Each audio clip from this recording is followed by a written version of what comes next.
Good day to all. Welcome to Extreme Recap. We are led into what appears to be a hotel room. What's more, this is where we meet our primary group. The news reports on Roy Tomlin, the alleged kidnapper of the young Elton Meyer, as the room is filled with blaring news.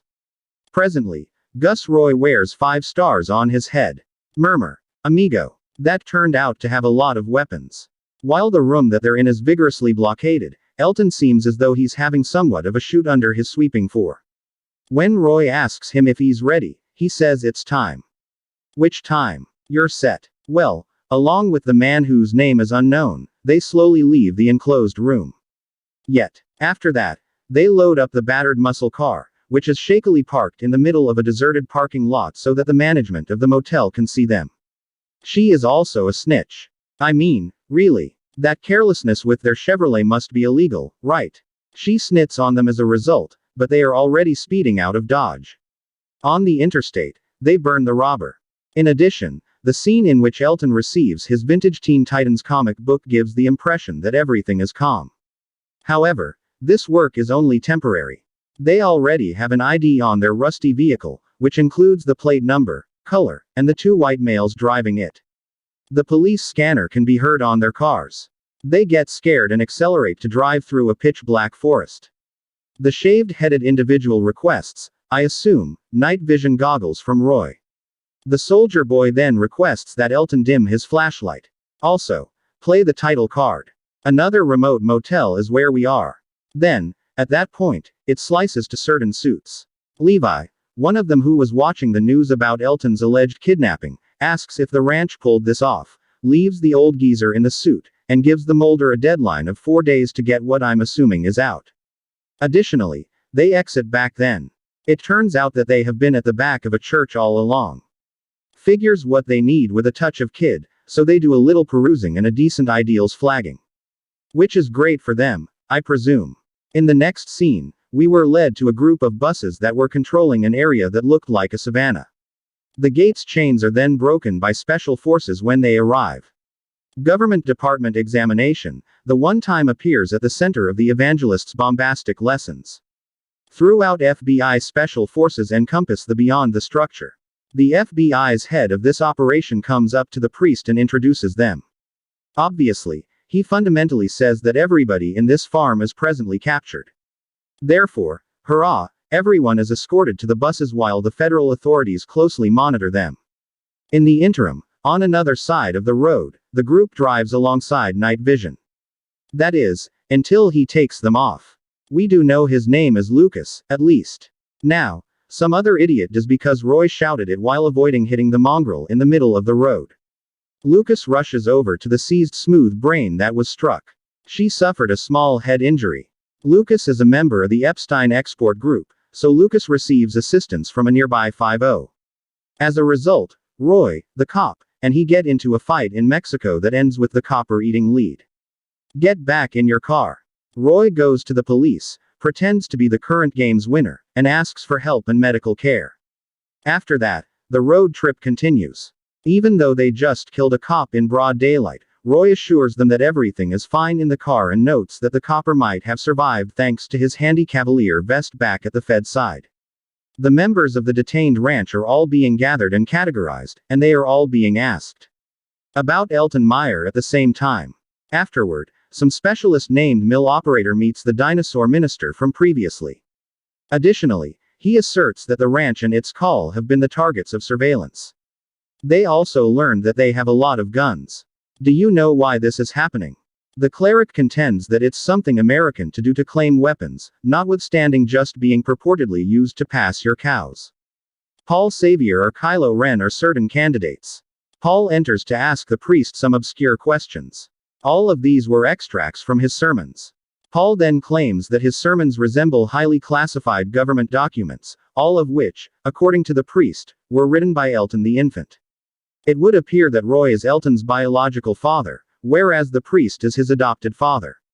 The minister additionally adds that he got the touchy data from Elton, communicating unexpectedly in various dialects. Because of his fits, you talk in tongues. Discussing Elton, we're back to the getting away from bunch of convicts, going to a place of some old fogey. After they settle in, Roy drifts off to sleep. While he is watching Z's, Roy is once more the subject of news reports on television.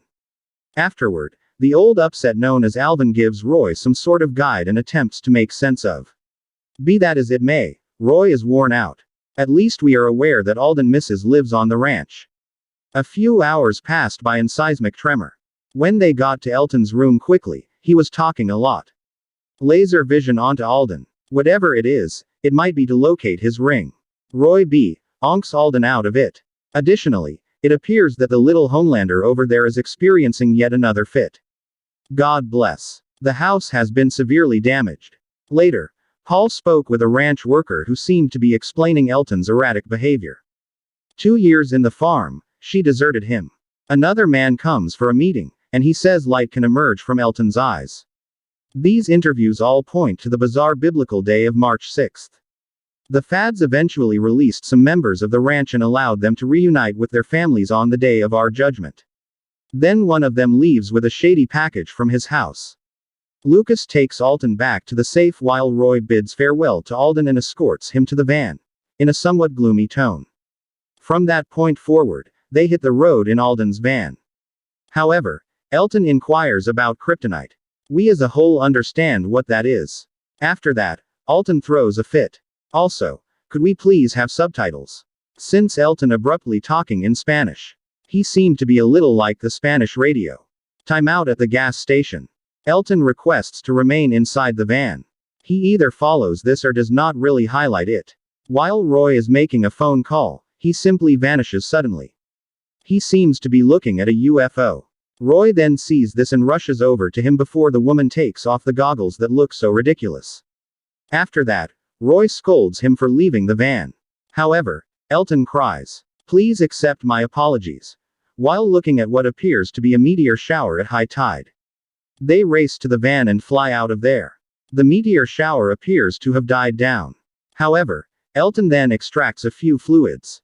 As Roy, he is fine. Later, they reach Mary Jan.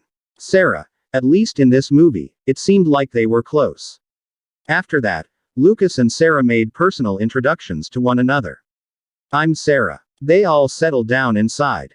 Sarah eventually falls asleep after playing board games and hearing a few gunshots, when she leaves Elton's room. The three discuss his illness and deteriorating health. Roy makes the comment that Alton only needs to wait 3 days and get them there by Friday. Afterward, the obscure person with the bundle is back, spying on a house in a car. Turns out the obscure bundle were America's subsequent change painted in gunmetal silver. They lash on, move forward and give the entryway a ring. They inquire as to whether the woman at the door is Sarah Tomlin's mother. There is no response to that as we are taken to the scene of Paul riding in a helicopter to an open field and being briefed that the alleged meteor shower was actually Elton bringing down a satellite. Do you think he could apply for Vault, or any other job? The purpose of the satellite was to detect a nuclear event. What does that imply then? We have a field office. Although they did observe the satellite's final capture before it crashed, nobody knows for sure about its heat signature. And, oh boy, they intend to leave on foot. Roy and Sarah learn about it from it as well. Thus, Sarah, maybe the van with Lucas, a little casual discussion between the two carries the discussion to Lucas not being from the farm. However, Roy was a friend of his from childhood, so he knew him. After some time, we find ourselves outside having fun with Legos. After that, Sarah brings them to the car while they are inside.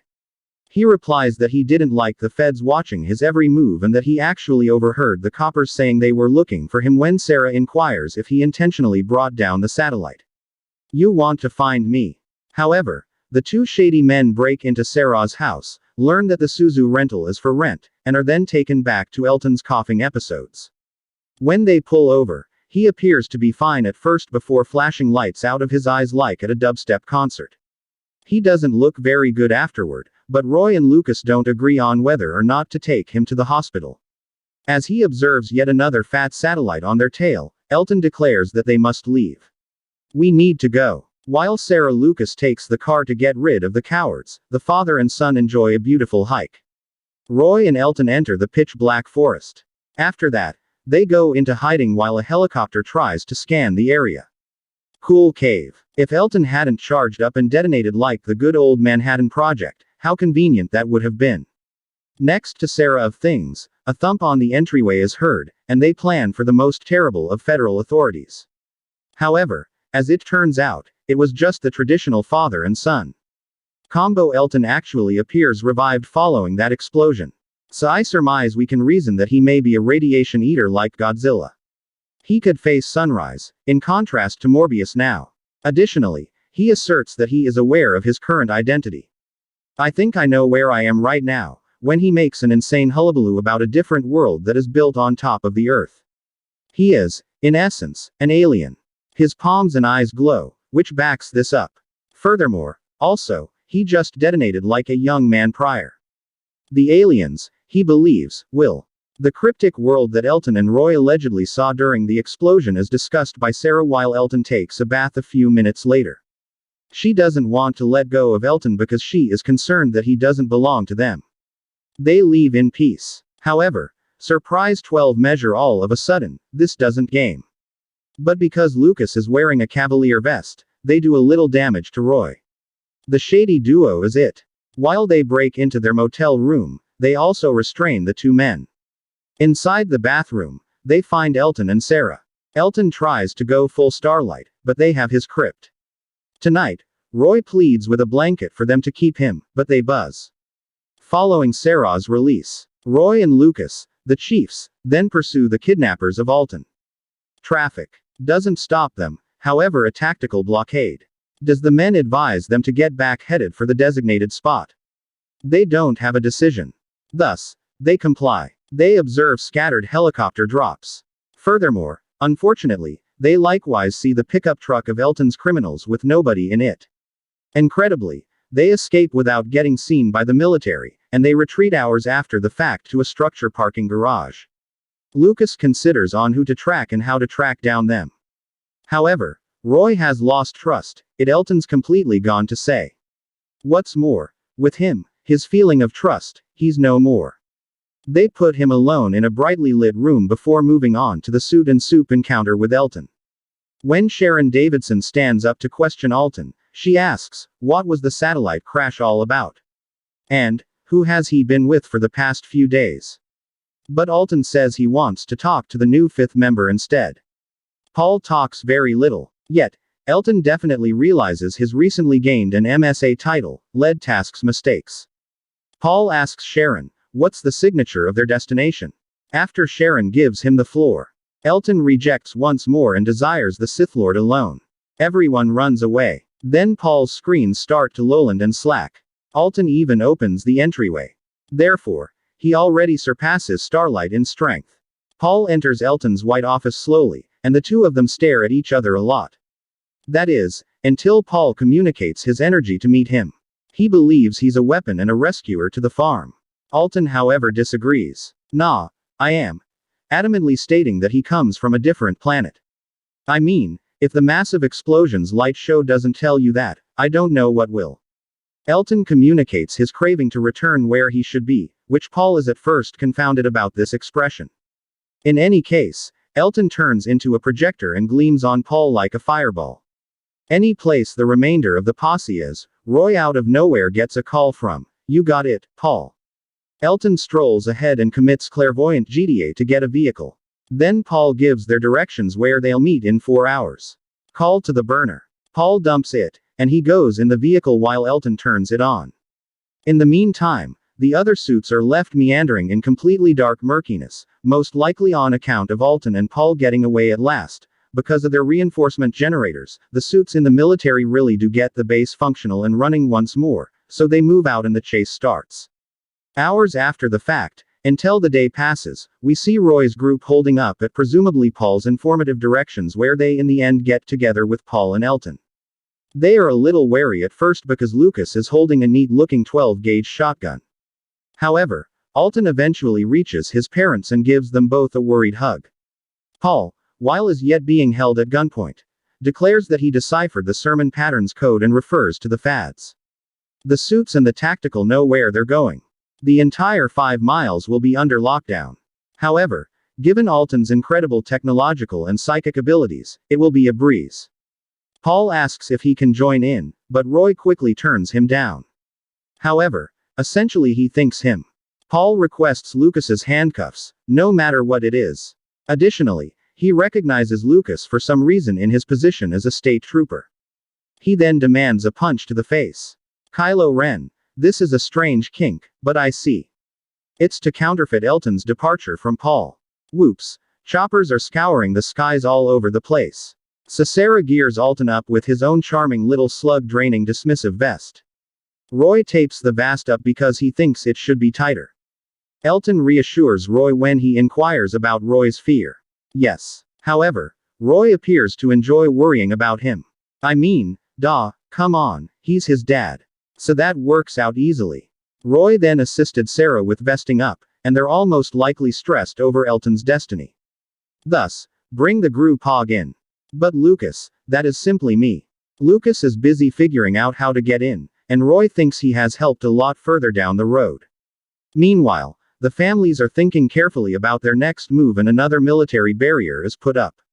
Elton utilizes his powers to see which street is clear. Furthermore, after his understanding, Sarah gets him and herself down for cover. Elton tells them they've seen you as they speed by the barricade. Lucas was about to let loose a swarm of boys. However, according to Elton, the soldiers can only fire back, so get ready for some bent metal as they break through the barrier. That was, in all honesty, quieter than I was, a few meters further. Elton adds, this is the location. He and Sarah rush out into the forest while Lucas and Roy ponder a little. Then, burn the thief. A Humvee and a helicopter are hot on their tails, while Elton and Sarah show up at what Elton sees as a perfect balance. Elton stops for a moment to catch his breath, then he hears an earthquake and his eyes light up like Christmas trees. Nearby, hellos and humbles chase Roy's tires as they give out from the rough terrain. That doesn't make any difference as Alton energizes and detonates like a major light. It is possible to observe the explosion from space due to its immense size. Sarah gets up after the explosion and sees that the Alton has uncovered some strange-looking buildings. Even Lucas and Roy, who are driving to the end of their wheel, are shocked and awestruck by those quirky buildings. Unfortunately, they become too preoccupied in the car and flip over somewhere nearby. Even Paul can see it. The blast the Elton caused is making a major shock wave that apparently continues extending until they uncover out-of-control looking structures that used to be undetectable. The general public is starting to pay attention. Also, the military in the end stops their quest for Roy and Lucas. Sarah's eyes are blown away. After that, a few glimmering lights emerge. She still can't figure out what those are. Sarah slowly nods in agreement to her son as they slowly appear everywhere, even in those strange buildings, and he slowly nods back as the light slowly surrounds him. The shock wave begins to collapse as seen from space as he concentrates. Similar to that. Elton became Houdini and vanished. Sarah was aware that this would occur, but she is somewhat perplexed by the wrecked car and the two rugged men inside. They have the lamentable delight of awakening topsy-turvy. Roy inquires whether Lucas is still alive, but Lucas only desires to return to sweet old Texas. As soon as their overturned vehicles are surrounded by a group of soldiers, their troubles do not end there. Some time elapses, and the FBI investigates and keeps Lucas to where even he doesn't have the foggiest idea where Sarah has gone. According to the FBI agent, that area contained approximately 1 million security cameras and other equipment. However, Sarah went away unnoticed in some way. He can't believe it. However, Lucas will not alter his narrative because he strongly asserts that is what transpired. The FBI agent has finished and informs Lucas that a specialist will be arriving to question him. His departure is unexpected. Surprise! Paul Xavier is the specialist at some backwater gas station. We can find Sarah, who's trimming her hair in the washroom as she gradually grins to herself and trims off her braid. Afterward, in some obscure jail, we see Roy kept gouged and hacked as he gets a last decent look at the sun.